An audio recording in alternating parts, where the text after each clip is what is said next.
सम्मानित साथियों, मैं संजय दास उर्फ महाप्रज्ञा आपका स्वागत करता हूं SSB blog and social work में।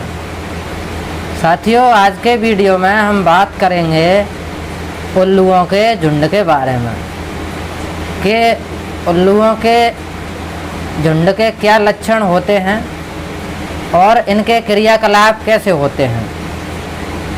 तो साथियों, जैसा कि उल्लू दिन में सोता है और रात में जागता है, मुझे इस वीडियो को बनाने की आवश्यकता बिल्कुल भी न थी, लेकिन मजबूरी बस बनाना पड़ रहा है क्योंकि उल्लुओं की जो भीड़ होती है उसका सामना करना बेहद मुश्किल होता है। मैंने उल्लुओं की भीड़ के कारण जीवन में कई नुकसान उठाए हैं, इसलिए मुझे यह वीडियो बनाना पड़ रहा है। और जितनी क्षमता, ईमानदारी और प्रयास के द्वारा सही किया जा सकता था उतना सही करने का प्रयास किया, लेकिन फिर भी सही न हो सका तो यह वीडियो बनाना बेहद आवश्यक हो जाता है।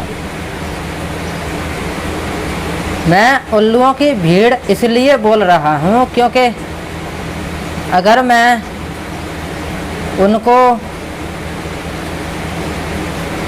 इनडायरेक्टली न बता के डायरेक्टली बताऊँ तो उल्लुओं की भीड़ हमारा साथ देगी नहीं, और जो हमारे विरोधी हैं, जो यह चाहते हैं कि यह कभी ना आगे बढ़ें और ना उत्थान करें, ना अच्छे से आचरण करें, ना जीवन को अच्छे तरीके से जिएं, उनकी धार्मिक भावनाओं को ठेस पहुंचेगी।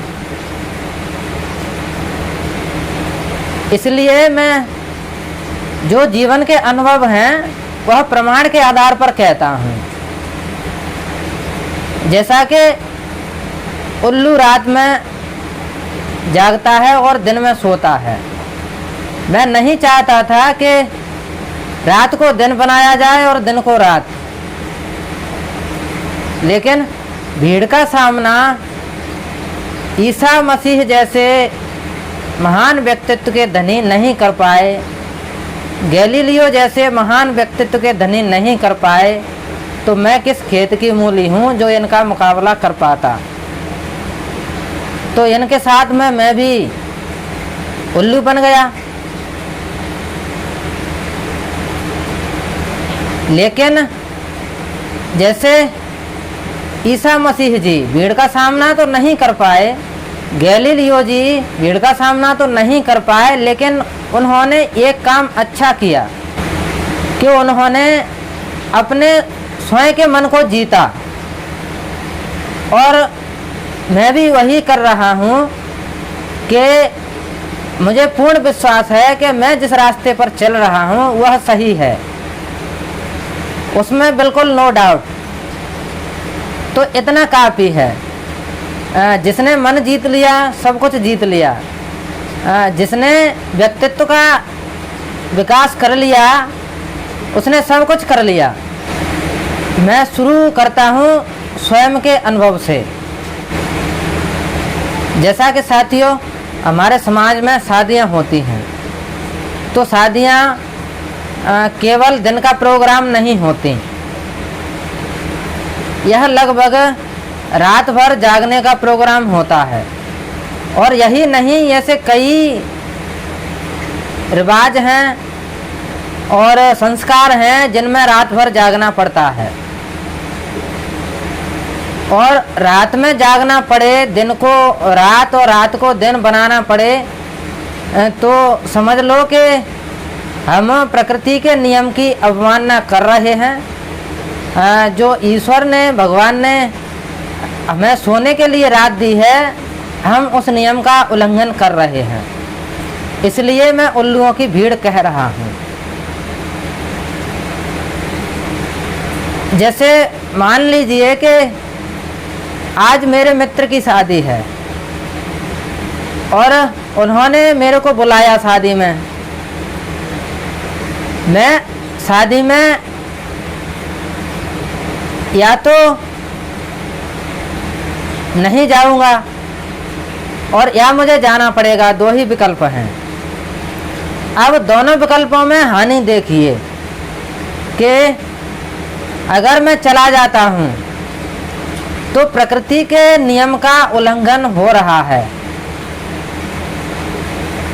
जो रात भगवान ने सोने के लिए दी है वो जागने के लिए हमने बना दी मनमाने तरीके से, तो फिर हम उल्लू ही हुए, क्योंकि भगवान ने रात तो उल्लू को जागने के लिए दी है। तो इसमें मैं कुछ भी गलत नहीं बोल रहा, हम उल्लू हैं। और यदि मैं उस मित्र की शादी में नहीं जाता हूँ तो दोस्ती खराब होगी और रिश्तेदारी खराब होगी, दोनों स्थितियों में हानि है। और दोस्ती और रिश्तेदारी खराब होने से भी काम चल जाएगा, लेकिन सबसे बड़ी बात क्या है कि हमारे सारे के सारे क्रियाकलाप रुक जाएंगे।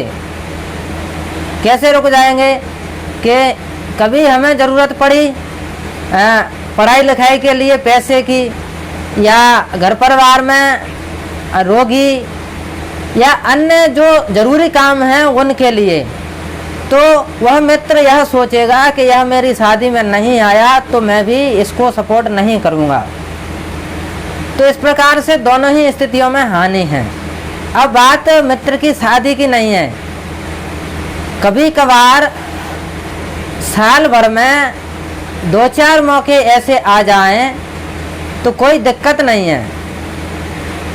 अब मानना कभी कभार मजबूरी बस हो जाए, जानबूझ के नहीं, लेकिन मजबूरी बस हो जाती है तो यह चलता है। लेकिन आज मित्र की शादी आ रही है, कल मामा के लड़के की शादी आ रही है, कल बुआ के लड़के की शादी आ रही है, इनको भी छोड़िए, यानी कि हमें फुर्सत ही नहीं मिलती और नहीं जाते हैं तो वही हानि जो मैंने बताई है, और जाते हैं तो प्रकृति की अवमानना।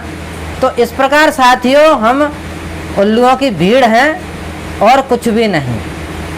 अब दूसरा लक्षण ये है कि turning promises into action, gender equality in the 2030 agenda के नाम से प्रकाशित यूएन की रिपोर्ट के अनुसार दलित समुदाय की महिलाएं उच्च वर्ग की महिलाओं की तुलना में 14.6 साल कम जीती हैं, यानी कि इनकी उम्र केवल 40-42 और अधिकतम 45 वर्ष है। तो साथियों इस प्रकार 40-45 वर्ष कोई उम्र है, और आप गूगल पर सर्च करके देखोगे तो उल्लू की उम्र भी 30 से 40-42 ही होती है। तो इस प्रकार हम उल्लू हैं।